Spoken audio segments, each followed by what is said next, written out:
Sete, uma das coisas que eu queria perguntar é como, ou seja, quando era jovem, quando começava a ter o bichinho ou seja, de ser uma pessoa criadora, da escrita, das poesias, quais foram algumas das figuras que via como referência? Que é uma pergunta que me fazem com alguma recorrência, mas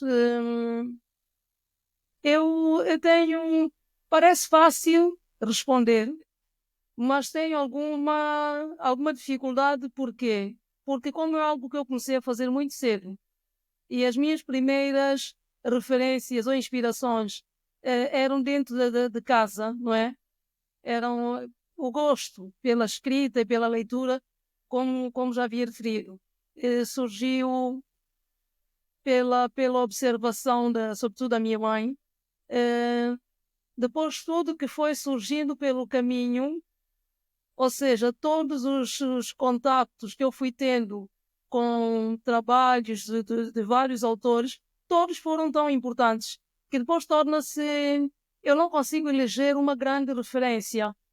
Ok, ok, Eu posso ok. dizer que tenho várias referências. Posso citar alguns nomes, Claro. mas seria injusto ressaltar de forma muito especial uma ou duas, porque já são alguns anos a ter contacto com vários e posso dizer quais é que foram as primeiras, Pronto, as entende? primeiras, Mas a principal nem eu sei. Nem eu sei qual é que foi a principal. eu me atreveria a Então, pensar, por Gorete, que a exemplo, principal, que as principais estão mesmo dentro da família, né? Mas sim. digamos algumas de fora no princípio, sim, para que a audiência saiba um bocado mais de si. Aliás, eu preciso também se calhar esclarecer aqui uma coisa. Quando digo que começa dentro da família, a minha mãe e meu pai não eram escritores. Eu falo é do interesse pelo livro. Ok. Uma coisa é o interesse pelo livro, outra coisa é escritores que me possam ter cativado. Então, logo, eu comecei a ser cativada com os livros do Tim Patinhas, por exemplo. Ok. As bandas desenhadas, Tim Patinha, Turma da Mónica, as revistas de Rua Sésamo, aquelas personagens, o Egas, o Becas. Sim. Eu era completamente encantada com esse universo. A Anitta, a coleção Anitta. Ok. Eu tive um amigo que era o senhor Gregório Umbelina, que era um senhor, se calhar até mais velho que o meu pai, mas que tinha também um encanto pela Anitta. E na loja, na sua loja, ele tinha uma loja no centro da cidade, na Ilha do Príncipe, ele guardava uma coleção vasta da Anitta. Então, regularmente eu lá ia, ele dava-me alguns livros emprestados, eu ia ler, depois devolvia, levava outros. Então, esse livro, Anitta, influenciou-me bastante no início. A leitura da coleção Anitta, aqueles outros de banda desenhada que eu já referi. eh, Depois, poesia de Camões, que o meu pai tinha. Portanto, Camões, Marcelo da Veiga. Portanto, essas são as primeiras referências. Excelente. Depois da banda desenhada, depois do universo infantil. São as primeiras. Entretanto, ainda na minha infância, apareceu no Príncipe a escritora Olinda Beja, que é uma das nossas maiores referências na literatura, não é? Eh, Foi a primeira escritora que eu vi ao vivo. Portanto, eu passei muito tempo numa biblioteca perto de casa, a ler, e tinha sempre aquela, imaginava como é que seria a vida de um escritor, como é que conseguiam prender-nos. Ir para a sala de leitura, que se chamava Marcelo da Veiga, também sala de leitura, ir para aquela sala de leitura e passar lá uma tarde era para mim de um fascínio, enfim, não quero saber. Ok. Conseguiam ter o poder de me cativar a mim e a milhares de outros leitores. Então eu tinha o escritor no meu imaginário quase como uma entidade. E um dia há a notícia de que a Olinda Beja chegava no Príncipe e chegava com os seus dois primeiros livros, que era o Botendê e o Leve Leve. Ok. Bem, o que eu não posso dizer para tentar abreviar é que eu fui a primeira pessoa a chegar no espaço onde ela ia fazer a apresentação dos livros.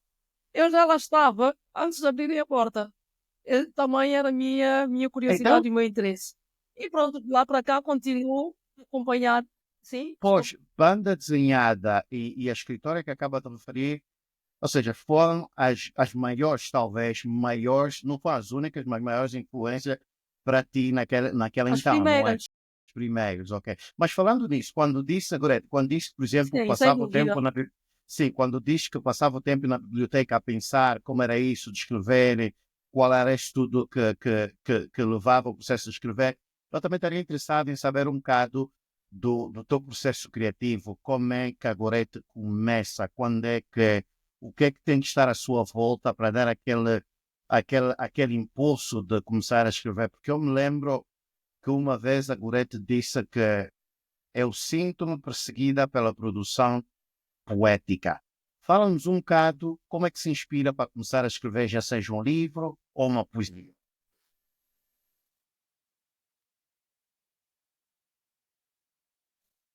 Enfim, eu tenho que dizer exatamente como sinto, por mais que possa parecer estranho.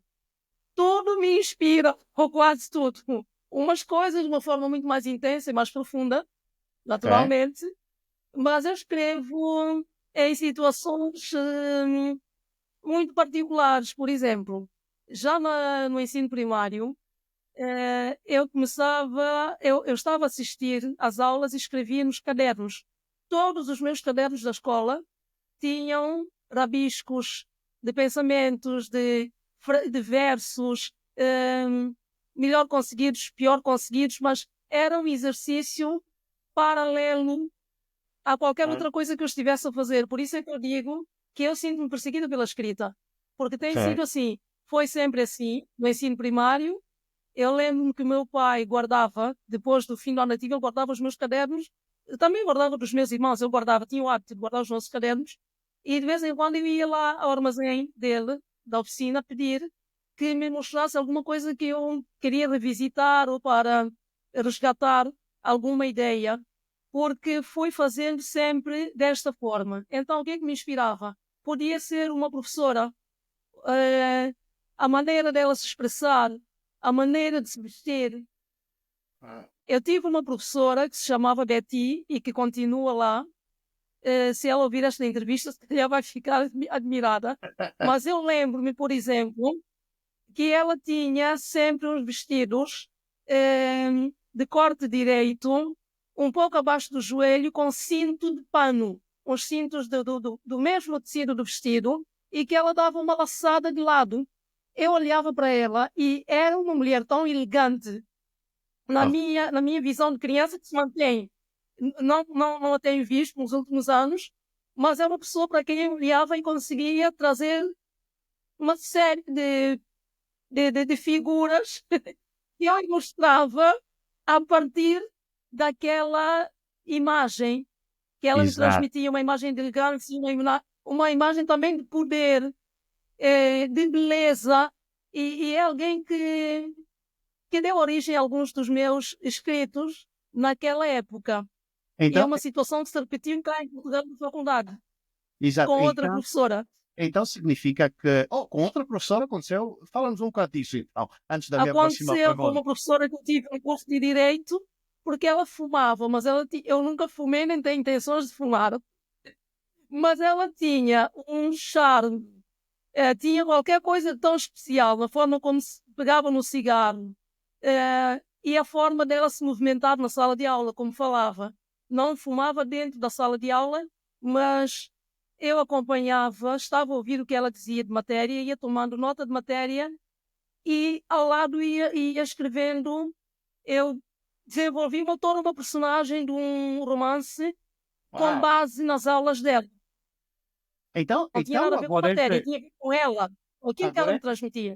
exato, agora tu não tem esses problemas que talvez alguns criadores têm, que é o bloqueio, agora tu não tem, porque tudo à volta de si é um Para motivo de acontecer, inspiração. sim, bloqueio, não sei se é um bloqueio, mas às vezes acontece que eu já estou a meio de um trabalho, normalmente isto acontece com prosa, e de repente eu sei o que quero dizer, sei o que quero lá pôr, e se posso chamar de bloqueio, são momentos em que eu não consigo produzir da forma que me parece satisfatória aquela ideia. Ok. Tenho a ideia, sei o que quero dizer, mas a composição que consigo produzir em determinado momento não me satisfaz. E acredito que sou capaz de fazer melhor, então posso perder algum tempo, digamos, a dar voltas àquela ideia, ver como é que eu a posso trazer de forma fácil de se entender. Então, tenho esses momentos. Tenho, Ok, sim. ok. Eu agora queria falar um bocado do processo de transição. Há bocado falou de Portugal, de Lisboa, né? A Goretti sai de Santo Tomé e Príncipe, imigra para Lisboa. Falamos um bocado dos desafios que significou essa transição para um outro país e quais foram as recompensas, porque às vezes temos desafio, mas esses desafios também podem trazer recompensa. Falamos um bocado desse período da sua vida agora. Eu creio que o desafio maior foi estar longe dos meus pais, habituar-me a essa distância e saber que não era como quando eu fui para Santo Tomé, que eu podia até gratuitamente ir para o Príncipe num avião da Força Aérea Portuguesa. Uhum. E muitas vezes nos dava boleia para ir e para vir. Portanto, então os meus pais estavam mais próximos geograficamente, porque mesmo quando eu tive que ir para Santo Tomé para prosseguir os estudos no Príncipe, naquela altura só podíamos estudar até o 9º ano. Então, para concluir o liceu, eu tive que ir para Santo Tomé. Depois do liceu, trabalhei no Ministério da Saúde, fui secretária do Gabinete de Ministro, mas pude sempre ir ao Príncipe. Isso é. Depois de vir para cá, a distância é maior, as despesas são outras, e depois vim com o objetivo de ficar por um período mais prolongado, porque ia para a faculdade, um curso de alguns anos, ainda antes do processo de Bolonha, portanto, fiz uma licenciatura de 5 anos em Direito. Então, no início era aquela coisa de estar mesmo longe de casa, definitivamente longe de casa. Não era estudante bolseira, portanto, eu trabalhava e estudava, tinha a dupla jornada. Digamos que foi cair na vida real, Hum, no hum. sentido de responsabilidade, Pois. de não ter tempo para nada, porque apesar de continuar a ter apoio dos meus pais, que eu sempre tive, felizmente, mas a realidade económica de Portugal e de São Tomé e Príncipe não se pode comparar. Por exemplo, mesmo que os meus pais me mandassem algum apoio financeiro, trocando esse apoio de dobra para euros, era uma diferença, compreende? Sim, Portanto, eu sim. precisei sempre de trabalhar bastante, porque trabalhava por conta do outrem, estudava, saía do trabalho para a faculdade e quando regressava a casa continuava a fazer roupas por encomenda e Uhum. muitas vezes houve alturas em que eu dormia 3 horas por noite. Uau! Eu voltava da faculdade e ia fazer, sim, cheguei a ter uma altura, não foi todo o tempo da faculdade, mas houve um período muito complicado. Portanto, os desafios maiores foram esses. Eh, E mas a quando se recompensa? tem pouca idade, tudo isso se faz sem se sentir o peso, não é? Exato, É exato. outra energia. É... Eu hoje olho para trás e pergunto como é que eu tive aquela vida, como é que eu consegui viver daquela maneira, com pouco tempo para descansar, a estudar no autocarro, porque eu ia trabalhar, não tinha tempo para estudar, para estar numa biblioteca a estudar, por exemplo, ou para Sim. dedicar umas horas ao estudo. Não, eu estudei nos autocarros, nas deslocações. Eu estudei, escrevi, desenhei as minhas roupas. Então, eu passei, sempre aproveitei muito bem as viagens de autocarro Uhum. em Lisboa. Então, o desafio foi esse: desafio de gestão de tempo, desafio de não perder de vista o objetivo. E, e valeu a pena, eu acredito que valeu a pena. Não se pode voltar atrás e fazer as coisas de outra maneira. Infelizmente, não temos essa possibilidade.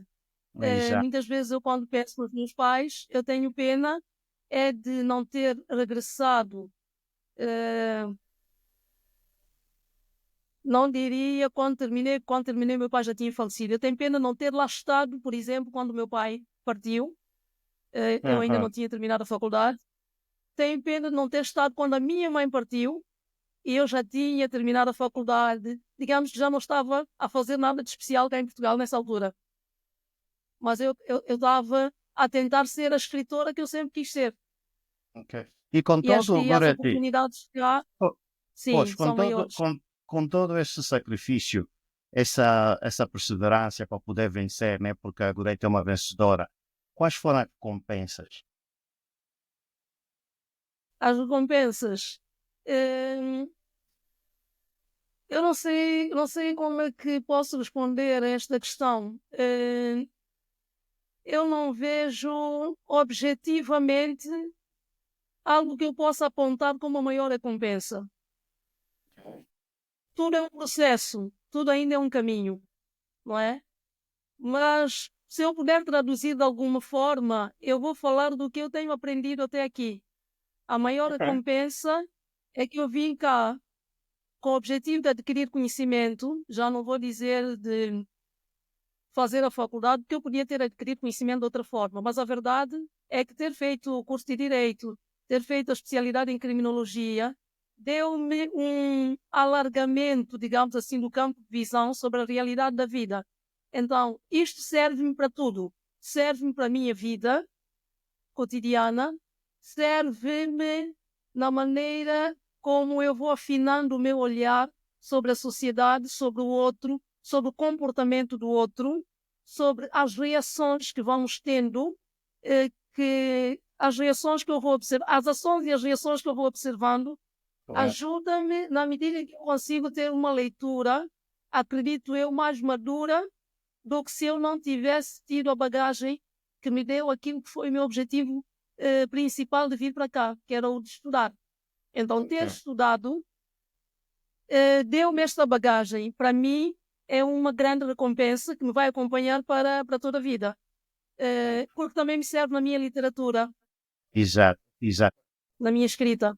Falando da literatura, da sua escrita, a Goretti faz a primeira publicação em 2005, que foi um livro de poesia, e em 2012 publica o primeiro livro, né? Mas, e até Sim. agora, a Goretti tem 5 publicações, se não estou em se não estou em erro, no Não, dia de... tenho 8. Tenho 8. Tenho 8. Não, se calhar é que porque há um livro, eu posso lhe dizer, pelo menos um, escapa a muitas pessoas porque foi publicado em Santo Tomé Ok, e só foi comercializado em Santo Tomé. É um livro que eu doei, sim, para uma causa, para um projeto do HBD ok. que desenvolve apoio social no Príncipe. Então, foi uma doação para aquela causa. E Hum. ficou restrito a Santo Tomé e Príncipe, que Ah, é este talvez. livro que aqui está, que é No Leito das Asas, Contextos de Santo Tomé e Príncipe, é o nome do projeto, No Leito das Asas, Ok. à Beira do Tempo. É um livro de poesia, sim.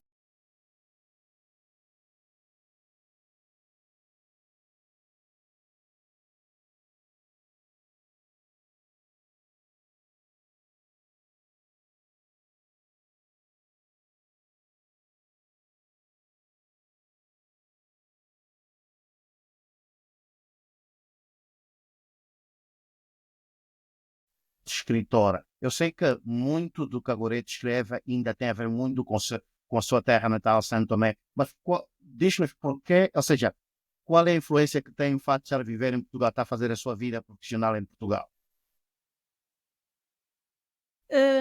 Há vários aspectos, mas se calhar o que eu poderia ressaltar e que também está presente na minha escrita, embora seja, hum, embora desde antes de eu vir para cá e nas primeiras coisas que eu fui escrevendo, eu já tivesse alguma consciência sobre essas questões, falo do racismo, da herança colonial, das consequências, digamos assim, da colonização na vida dos negros. Eu, depois de vir para Portugal, ganhei muito mais consciência do que é que representa ser negro. Portanto, eu no Príncipe era só a Goretti, e em São Tomé e Príncipe também. Em Portugal sou preta, percebe? Eu em Portugal sou preta, e em Portugal vejo brancos e vejo com tudo o que isto significa. No Exato. Príncipe eu via brancos e pretos também, mas eram só pessoas. percebe? Eram só pessoas. E eu nem sequer parava para pensar nisso. Eu, quando pensava nas questões ligadas ao colonialismo, etc., pensava porque São Tomé e Príncipe é um país jovem que sai de uma colonização, não é? Exato. Que é uma ex-colónia. Então, isto é da própria história do país. Saber, eu nasci depois da independência, então é um tempo que eu não vivi. O meu conhecimento é contextual, contextualmente histórico, digamos assim. Exato. Mas no meu dia a dia, não é? Nas minhas relações, eu era uma pessoa transparente, digamos assim, é como se não tivesse cor. Mas quando venho para Portugal, eu percebo que há um lugar, e espero não ser mal entendida, aliás, porque eu sou muito grata pela oportunidade de estar cá durante esses anos, por tudo que eu consegui fazer cá aqui em Santo Tomé não tinha oportunidade de fazer. Exato. Eu, quando saí de Santo Tomé, não havia uma universidade. E eu aqui pude ir à universidade, estudei e felizmente não correu tudo bem.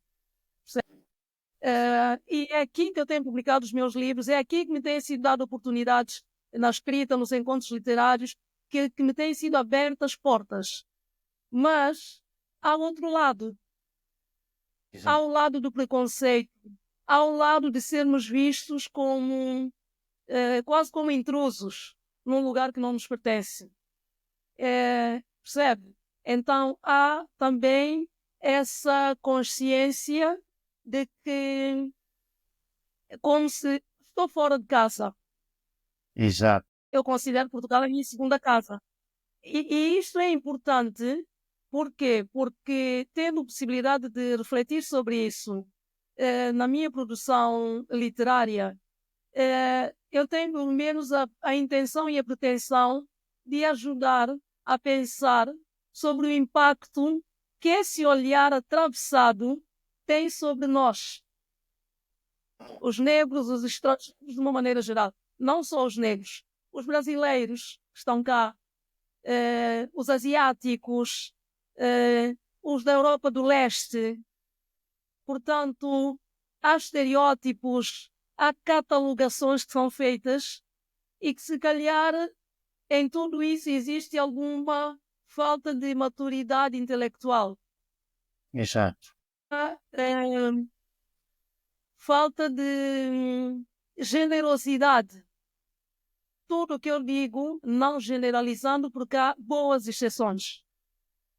Percebe? Eu não sei se consegui traduzir aquilo que eu gostaria, mas pronto, esta consciência de estar numa sociedade que tem a sua duplicidade e que é preciso saber movimentar entre esses dois mundos. Com a esperança que, digamos, o muro entre um lado e outro se possa ir esbatendo. Eu gostaria que a minha escrita contribuísse da forma mais residual que fosse para algum dia se conseguir esbater um pouco essas diferenças. Mas Amanhã haverá uma... Desculpe, diga. Não, siga, eu quero ouvir o que é que eu tenho a dizer. Siga. Eu ia dizer que amanhã terá lugar em Lisboa uma manifestação que acontece como, digamos, como é que eu ia dizer? Como reação, se não puder, não encontro outro termo mais adequado, a uma situação que ocorreu muito recentemente em Portugal, em que muitos estrangeiros foram encostados literalmente à parede. Não sei se teve conhecimento disso. Na rua. Sim, teve conhecimento. Eu, quando entrevistei a Karina Gomes, ela também relatou identificados, mas isto foi uma coisa completamente desnecessária que tivesse acontecido daquela maneira, injusta e ingrata. Portanto, é deste lado, isto é um exemplo daquilo que eu quis há pouco dizer. Isto continua a acontecer. Não era suposto nos dias de hoje, depois de tudo aquilo que a história já nos ensinou, que houvesse ainda alguém a acreditar que pode tratar o outro desta forma. Não pode. Correto. Mas trata. Infelizmente, há pessoas que ainda parece não viver nas cavernas. Mas tocando neste ponto, desse aspecto social de que estamos a falar, não é? Agora, com a ascensão da Sim. extrema-direita, ou seja, na Europa, Estados Unidos, ou seja, que tão difícil ainda mais a nossa luta como negros, como africanos, nestes países estrangeiros que são maioritariamente, ou seja, de raça branca. É mais difícil ainda, ou teremos nós que adaptar os nossos métodos de luta para a igualdade racial, ou seja, de acordo com a ascensão destes partidos de extrema-direita. Como é que vê esse assunto?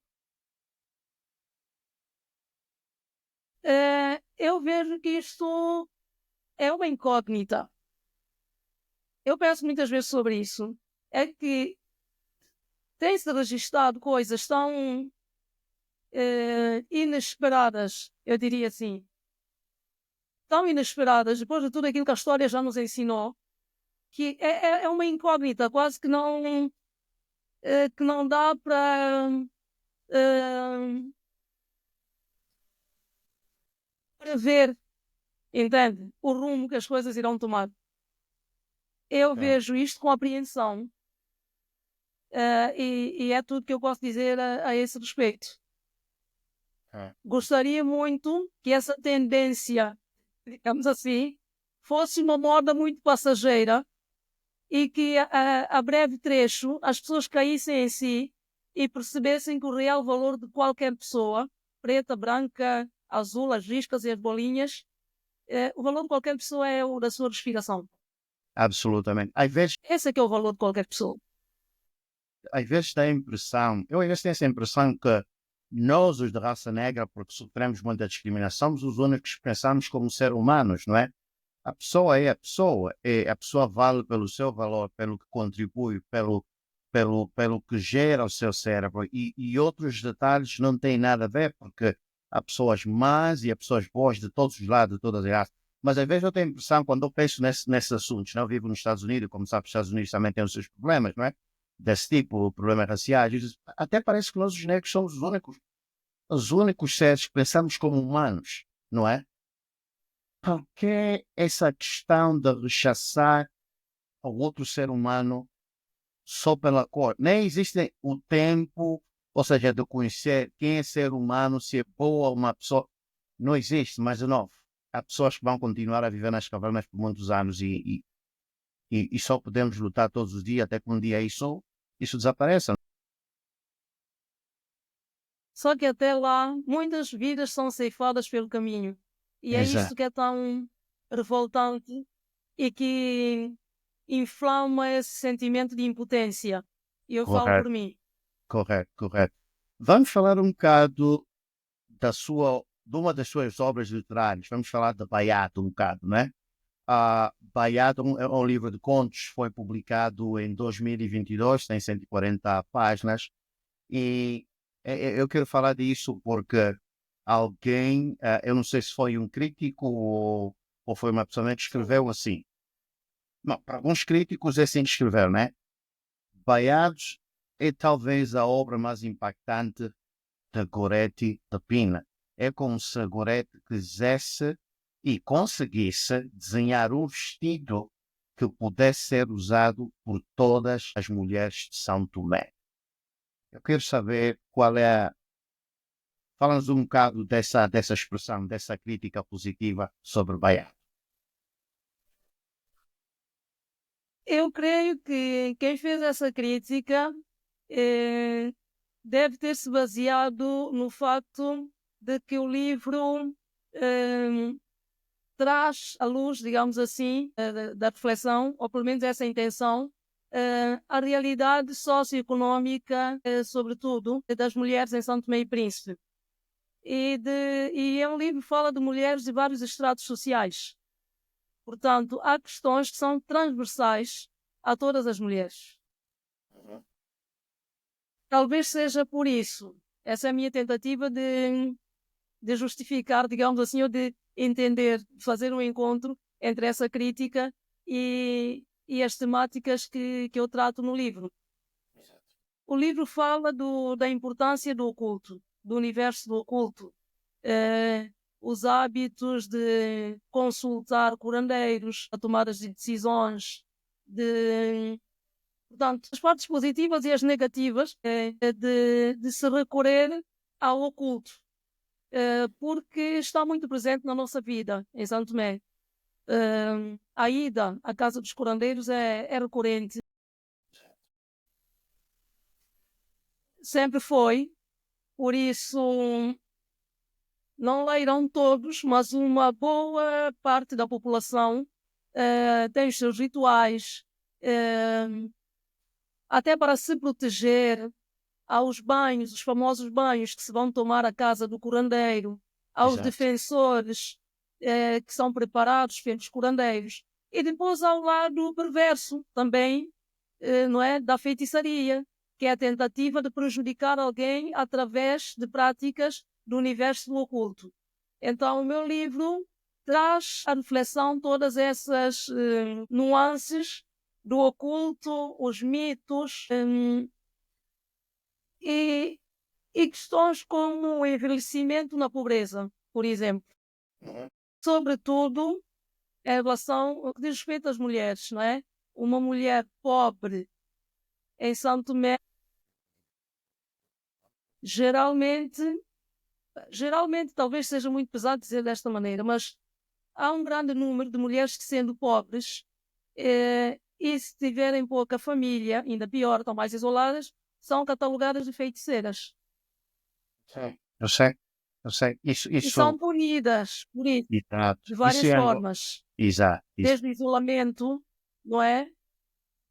Hum, é muito complicado. Aliás, eu tenho no conto Basta Embora Lá, que é um dos contos do livro, falo de uma situação que eu presenciei em São Tomé, de uma senhora que foi acusada de ser feiticeira e de estar a matar aos poucos uma menina, uma criança, que tinha o diagnóstico médico de paludismo, Ah, malária, não é? Vulgarmente conhecido como sim. E essa senhora sofreu muito as mãos da mãe daquela criança, acabou por falecer, inclusive, em consequência daquilo que passou. Fora a humilhação pública que eu assisti e eu era uma miúda. Mas isto não ficou naquele tempo, não se esgotou naquela época. exato.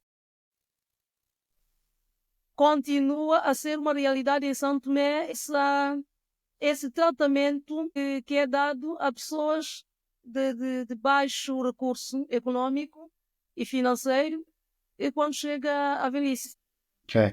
Falando disto, né, a minha seguinte pergunta é: que tão importante para a Gorete é usar a sua plataforma como escritora, como desenhadora de moda, que já vamos falar disso, para apoiar os jovens e está mais envolvida em projetos sociais em São Tomé?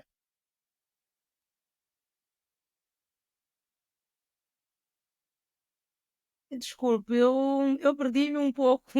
Eu estou a ouvi-lo, mas perdi-me em alguns pensamentos e acabei por não captar. Peço desculpas por isso. Não Sim. percebi o Não, início da pergunta. Dos perdi-me.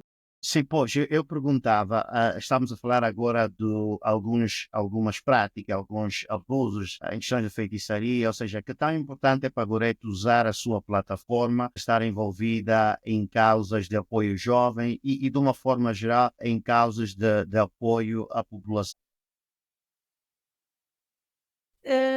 É importante na medida em que o- os livros, não é? Quando eu faço abordagem e publico essas minhas observações, eh, mesmo que ficcionadas, não é? Mas há sempre a base da realidade, pelo menos neste livro é muito baseado na realidade, de uma maneira geral é. Eh, É um documento, pelo menos eu acredito que o livro é um documento que fica, Uhum. que não tem prazo de validade, circula, é uma forma de passar a palavra, Isso. através da leitura, por um lado. Mas sabemos que a leitura não é a realidade mais acessível em Santo Tomé. Nós temos dificuldades grandes em termos económicos, que provavelmente poucas serão as pessoas que tiram do seu salário Eu falo da maioria das pessoas, não falo de pessoas privilegiadas, porque isto é uma pequena franja da população, privilegiadas economicamente. A maioria da população santomense não tem um rendimento que permita, agora vou comprar um livro. Olha, um novo livro, tal, trata tal assunto, vou lá adquirir e vou ler. Não é bem assim. Porque o dinheiro não chega. Exato, exato. Quando há preocupações básicas para serem supridas, como alimentação, a educação. A educação, quando eu falo do básico, do material escolar, de pagar uma matrícula para os filhos. Isto parece ser uma coisa querida, mas no meu país não é. Há Exato. pais que, no início do ano letivo, fazem grandes sacrifícios para conseguirem matricular os filhos, porque têm que comprar todo o material, têm que pagar a matrícula, uniforme escolar, nos casos em que se aplica, etc. Tudo isso é uma despesa muito grande. Mesmo assim, se um livro é adquirido por uma pessoa que depois vai fazê-lo circular no seu ciclo de amizade ou familiar, alguma semente fica. Exato. E depois há outra parte importante que são os debates que às vezes acontecem, não é? Alguém pode Exato. ler um livro meu ou de outro autor. Agora lembrei-me, por exemplo, do Lúcio Neto Amado, que é um escritor santomense, que no ano passado lançou um livro, espero não estar a fazer, foi no ano passado, que falava sobre, era a mulher que cultivava silêncios, é o título do livro. E era um livro que ele escreveu com o objetivo de alertar sobre o abuso sexual em São Tomé, que está num ponto preocupante. Então, o livro tem sempre uma função social. E eu tenho sempre a esperança que consigo passar a mensagem através dos livros, se não de forma direta, pelo menos de forma indireta, porque muitas vezes alguém que lê um livro se preocupa com aquilo que lá está, pode promover uma conversa no seio familiar, pode, se for um professor, pode promover uma conversa com os seus alunos, pode promover uma conversa com os amigos, e então é uma semente que fica e que faz refletir sobre aquilo que não está bem e que nós vamos sempre a tempo de transformar aquilo que é a nossa realidade, não é? Absolutamente. Às vezes também podemos fazer, ou seja, influir a sociedade, proteger essas pessoas através, ou seja, indiretamente, como a Gorete diz agora, ou seja, semear, ou seja, lançar essas sementes do conhecimento através, por exemplo, da literatura, mesmo que não estiver lá pessoalmente no terreno a fazer o trabalho de campo, como nós dizemos. Outra coisa que eu queria falar é sobre a sua faceta de desenhadora de moda, Gorete. Primeiro, como é que encontra tempo para fazer tudo isso, Gorete? É uma ginástica que eu vou fazendo porque, porque me é também completamente necessária. Já foi questionado algumas vezes porque é que eu não me dedicava exclusivamente a um dos meus interesses, e muitas vezes eu fui questionada ainda quando trabalhava na área jurídica. Exato. Eu trabalhei numa câmara, na Câmara de Loures, e perguntavam-me então como é que consegue escrever, fazer desfiles, que eu até fazia desfiles com mais frequência naquela altura do que faço agora, não é? Além de produzir desenho e confecção. Fazia desfiles de moda com mais frequência, que é um espetáculo, a produção de um espetáculo, que dá Exato. imenso trabalho, não é? Toda a organização, etc. Mas o maior motor que nós podemos ter para qualquer atividade é a nossa paixão. Quando o que estamos a fazer, fazemos realmente com paixão, não sentimos a carga horária, sentimos menos o cansaço. Agora já tenho a cautela de dizer sentir menos, porque há alturas em que eu me sinto realmente cansado e tenho que Exato. admitir isso, não é? Exato. Já houve alturas em que não sentia. Podia fazer diretas, fiz tantas vezes. Estive até de manhã a trabalhar e depois segui. Uau. Já não faço isso. Se fizer, a última vez que eu me lembro de ter feito assim uma direta sem sentir nada já foi, se calhar, há uns 11 anos. Ok. Eu Ok. estava a escrever tão entusiasmada que de repente eu vi que tinha amanhecido e comecei a ouvir a movimentação das pessoas na rua. Quando levantei os stories do quarto e olhei para a rua, a freguesia já tinha acordado. E Wow, então olhei por relógio, eram 8 horas. Eram aproximadamente 8 horas. Eu não iria trabalhar naquele dia fora de casa, portanto, creio que era um domingo, se não me engano. Mas yeah, estava feliz. Estava super feliz porque tinha acabado um projeto literário. sim. Pronto, foi um embalo que eu escrevi toda a noite até amanhecer. E não senti. Se calhar hoje, depois de ser mãe, muita coisa muda em nós. O mais certo era eu adormecer, como já me tem acontecido, adormecer e depois, no dia seguinte, perguntar, mas então quem é que me tirou daqui o computador ou o bloco? E, Pois é, pois é, pois é. e chego a adormecer com bloco e caneta na mão ou com o computador à frente. O negócio da moda é um negócio muito, ou seja, muito competitivo. Eu não sei se usei o português correto, é muito competitivo, não é? Como é que é o processo neste negócio da moda, nesse seu negócio da moda? Ou seja, qual é o público-alvo das suas produções? Porque eu vejo desenhos, são desenhos inspirados em São Tomé, são desenhos inspirados com tecidos africanos. O público-alvo, o seu mercado, é um mercado africano na Europa? Ou como é que pensa a respeito disso? Eu devo começar por dizer que eu trabalho com todos os materiais. Ok. Eu só Portanto, vi não mais é os africanos exclusivamente que... roupa africana. Ok. Sim, não é exclusivamente roupa africana. Mas eu tenho uma paixão particular pelo padrão africano e isto é notório.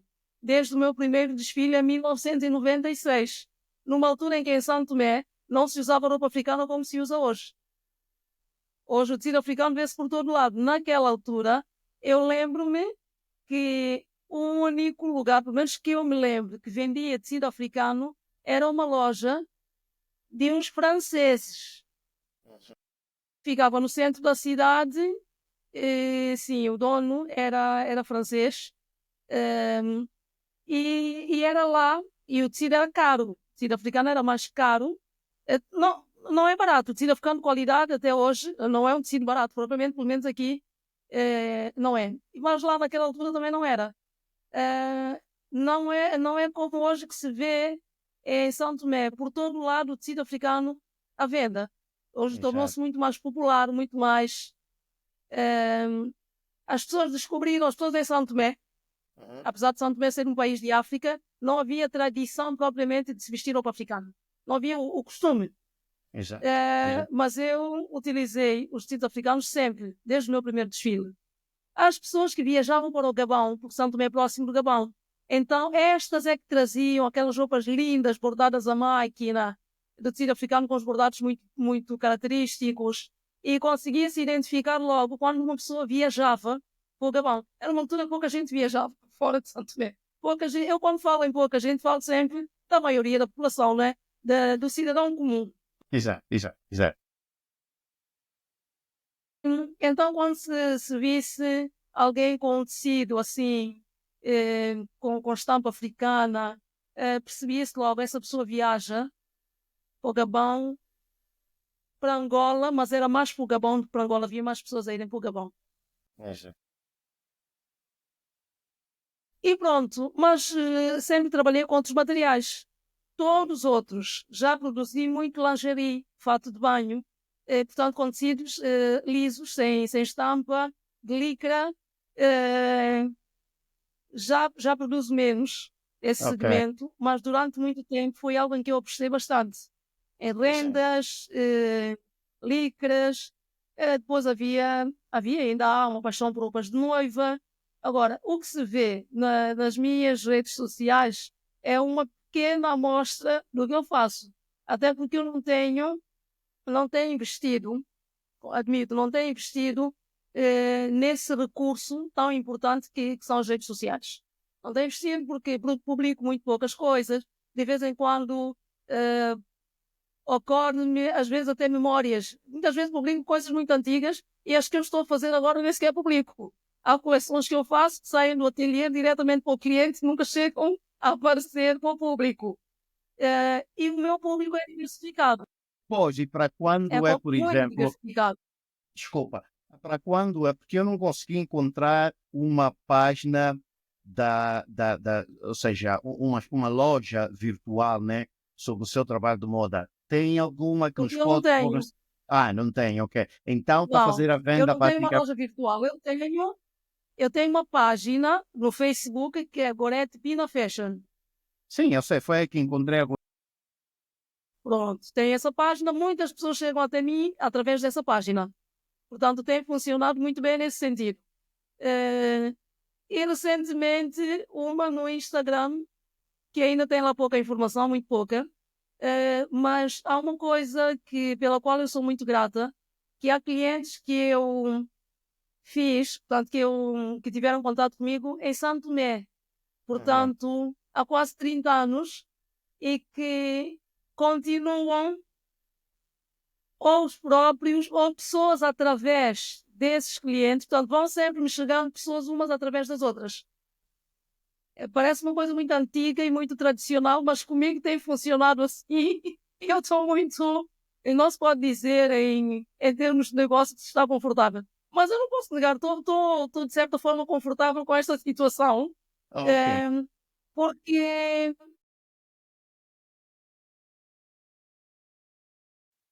eu sou uma pessoa que gosta de viver as etapas, não tenho, como é que eu ia dizer? Eu vivo o processo, não sou alguém que está à espera de ser feliz, eu vou sendo feliz. Portanto, eu vou fazendo o que vai sendo possível fazer e sempre com muita gratidão e com muita alegria. Por isso, há pouco, quando falou em que é um mercado competitivo, eu sei que é, mas isto não me.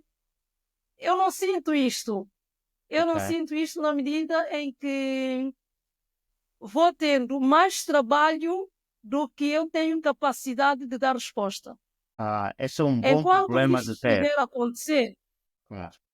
embora o mercado seja competitivo, conforme se diz, eu sou uma pessoa que estou regularmente a indicar outros colegas a pessoas que me procuram.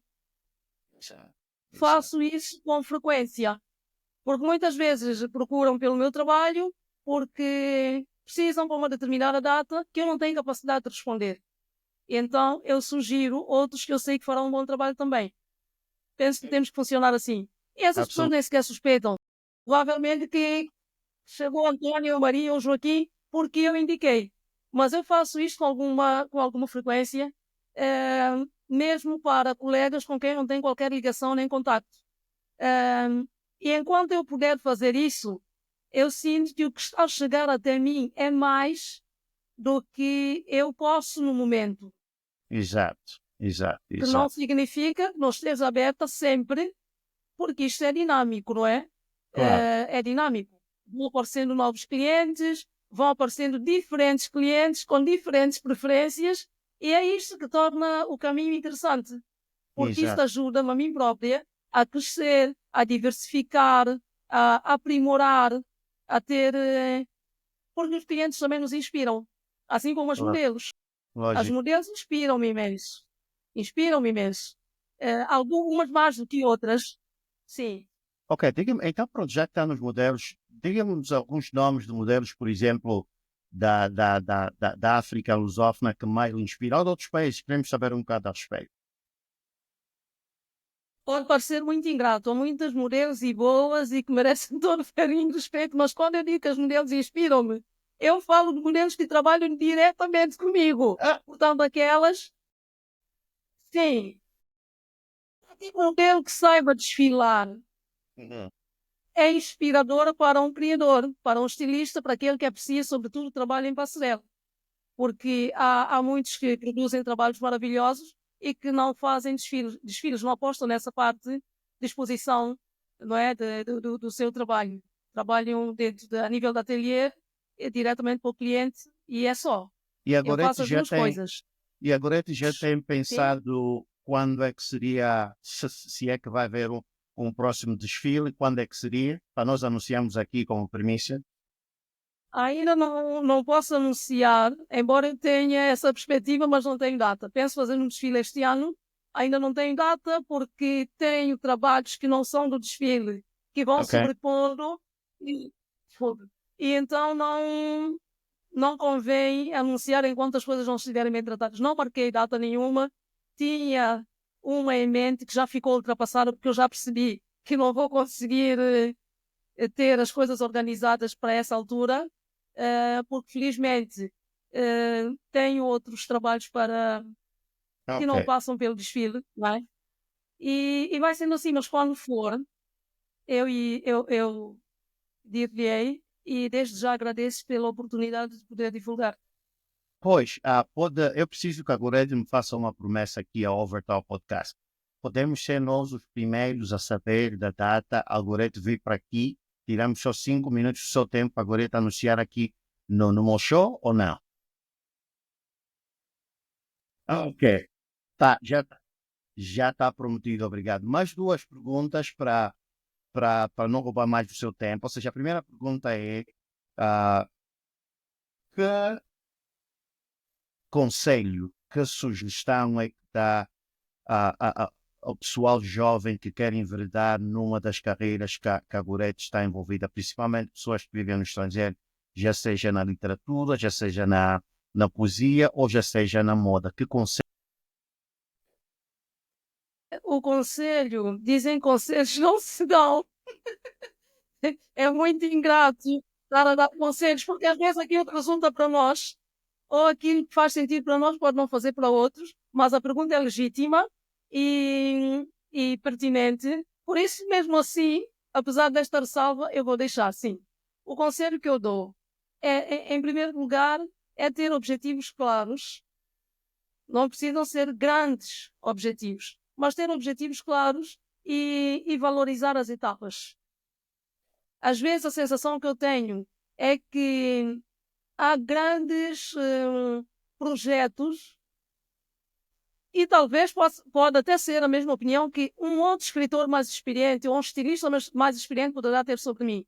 Mas eu tenho essa percepção que às vezes há grandes ideias, grandes projetos que acabam por não ser devidamente explorados ou conseguidos por causa da pressa. Percebe? Às vezes convém, sim, amadurecer bem as ideias, aprimorar o jeito para aquilo que se está a fazer. No caso da moda, sobretudo, dar importância aos acabamentos. Há coisas bonitas que perdem por estarem mal acabadas na Exato. execução. Portanto, a moda tem duas componentes essenciais, que é o desenho e a confecção. Correto. Há desenhos bons, mas que depois acabam por trair a obra pela má qualidade da confecção. Portanto, alguém que vá produzir moda, vestuário sobretudo, é importante que tenha esse cuidado. É uma mais-valia que eu tenho no meu trabalho, que sempre me foi elogiado desde o início e que eu acredito que é o que fideliza as pessoas que me procuram. Então, ter um acabamento de qualidade, sim. Apostar em material de qualidade. Desculpe. Continua. Sim, material de qualidade, porque muitas vezes um material barato, um material mais acessível, não significa lucro, se eu posso usar essa expressão. Não significa, rigorosamente. Porque o material, se não for bom, o cliente leva, passar algum tempo percebe que não foi bem servido. Mesmo que o trabalho esteja bem feito, é preciso combinar, não é, a qualidade do material que se vai utilizar e a qualidade do serviço que se vai prestar à Correto. execução daquela criação. Então, se esses fatores estiverem sido considerados, há maior chance de se conseguir chegar a bom porto. Outra Ok. questão que eu aproveito para deixar como conselho é evitar o plágio. Infelizmente, Deus deu-nos a todos capacidade criativa. Podemos ver coisas que nos inspiram, é natural. Mas é preciso termos o nosso próprio cunho, termos cuidado de puxar pela nossa imaginação, de tentar trazer algum elemento que seja nosso para aquilo que nós produzimos. Nós precisamos criar. Simplificar é puxar na criatividade. Eu acredito que todas as pessoas conseguem ser criativas se dispuserem a ser criativas. Mas muitas Exato. vezes há um certo comodismo em reproduzir o que já está, não é? Correto. Alguém Correto. fez muito sucesso com um determinado modelo, então está a fazer sucesso, eu também vou fazer esse modelo. É mau princípio. É Absolutamente. mau princípio. Sim. Mesmo que uma peça seja muito simples, percebe-se quando existe criatividade mesmo numa peça muito simples. Quando há criatividade, quando há um bom corte, também cuidado com a produção do trabalho, a forma de se tratar quem procura o nosso serviço é muito importante. Eu digo isto, por exemplo, eu tive uma experiência muito má recentemente com uma pessoa, que eu não vou referir como é óbvio, não interessa, que vende tecidos. De tecidos, portanto, tem tecidos lindos, tecidos de boa qualidade, mas é alguém que não se pede, por exemplo, se faz uma encomenda. Eu tive essa experiência. Por acaso foi a primeira experiência que eu tive com essa pessoa. Nunca me tinha acontecido com outras, nunca tive esse problema, felizmente. Mas faz-se uma encomenda e a pessoa responde, mas depois não dá seguimento Uhum. e não dá uma satisfação, entende? Porque Exato. nem sempre nós estamos à altura do que nos é solicitado. Mas o Correto. importante é dizermos alguma coisa. Eu só poderei atender daqui a X tempo. Sim, E assim, quem está do outro lado já sabe. Se Pô, pode esperar, espera. Se não pode esperar, olha, obrigado, eu voltarei a procurar noutra altura. Então, absolutamente. houve esta situação. Absolutamente não. Isso são as boas práticas em qualquer negócio, naturalmente, tem que ser assim. Sim. Uma certa falta de cuidado. Eu falo de Aham. contacto por mensagem numa página, numa rede social que não vou identificar. Por exemplo, boa noite, eu vi este, decidi este, queria. E a pessoa nem sequer responde boa noite. Então o tecido é. Quer dizer, está disponível. Portanto, assim, respostas telegráficas. O cliente cumprimenta, no caso eu era cliente, cumprimenta e solicita pelo produto, quer saber se o produto está disponível naquela quantidade e a pessoa responde telegraficamente. Está disponível. Nem boa noite. Está disponível. Assim, sim, eu tenho interesse e não sei o quê, como é que faço? E a pessoa manda-me o NIB só. Nem olha, pode pagar por coisa, envia-me o NIB. E eu pensei, mas que comunicação é esta? Não sei se é uma questão da forma como eu própria fui educada. Eu aqui estou a ser um bocado crítica, mas é uma crítica com a intenção que seja construtiva, que sirva a outras pessoas que têm que atender pessoas sem darem a cara. Exato. Eu recebo solicitações, respondo e tenho que ter cuidado na forma como eu comunico com as pessoas. Eu gostaria de Naturalmente. ver isso. Eu penso que Não, todos sairíamos a ganhar. poxa, eu até acho que agora está a fazer um favor a essas pessoas, né? Porque isso é um bom conselho. Se estiverem a ver esse show, vão se identificar e fazer melhoria, não é? A última pergunta que eu tenho para si, Gorete, é o que significa para si, já para terminar. Eu considero que a Gorete é uma mulher de sucesso, uma pessoa de sucesso, um sucesso nos palcos. O que é que se para si sucesso nas suas carreiras profissionais? Sucesso para mim, continuar a ter projetos. É continuar, por exemplo, tem este livro que é o mais recente. Independentemente do alcance que este livro possa ter, é claro que se não for a lado nenhum, posso considerar um fracasso. Felizmente, não tem acontecido. Mas quando eu digo, pronto, há alcances médios, alcances máximos, enfim, mas a partir de um determinado patamar de aceitação e de alcance junto dos leitores, portanto, chegar às pessoas, passa a representar sucesso para mim, não que este livro seja vendido como pão quente numa padaria, mas que eu, que já entreguei este livro ao mundo, tenha novas ideias para o próximo livro. Então, a minha noção de sucesso é muito própria. Entende? Há quem tenha como sucesso, olha, então ganhar o prémio, não sei o quê. Não. Se isto acontecer, será um reconhecimento da minha perseverança, do meu caminho, enfim, desta partilha. Será uma consequência da forma como eu terei sido recebida pelo público. Desculpa. Portanto, será um conjunto, resultado de um conjunto de fatores. Exato. Se poderá configurar como sucesso, naturalmente. Mas, para mim, o sucesso maior, na minha perspectiva, é continuar a ter objetivos, continuar a ter inspiração e disposição para esses objetivos. Então, nessa visão, eu sinto-me uma pessoa de sucesso, porque eu tenho ideias a fervilhar, que às vezes eu gostaria de ter 4 ou 5 vidas paralelas. Eu gostaria de ser a Gorete, depois ter uma Alice, que era uma outra cópia, e depois ter uma, por hipótese, Maria, uma outra cópia, que eu dissesse, olha, tu tomas conta deste, eu tomo conta deste, e tu tomas conta daquele projeto, e vamos avançar com isto. Mas não é possível. Quem sabe? Quem Nós sabe? só... Com a inteligência artificial, quem sabe se a Gorethe consegue isso, não é? Mas, antes, o livro Mas mais... isto de inteligência artificial, com todo o respeito que possa ter pela tecnologia e pela ciência, eu ainda prefiro fazer as coisas pela inteligência natural. Prontos. Mesmo com o recurso da inteligência artificial tem as suas vantagens.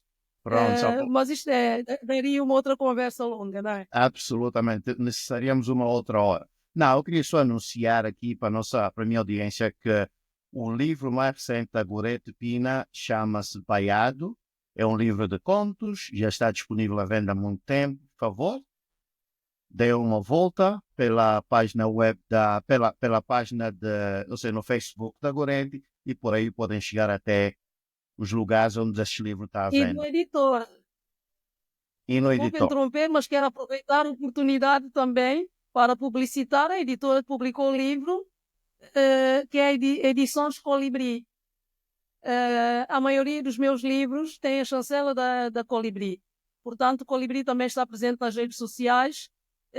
Quem quiser contactar a mim, eu irei receber com muita gratidão, mas também poderão chegar ao livro através da editora Colibri.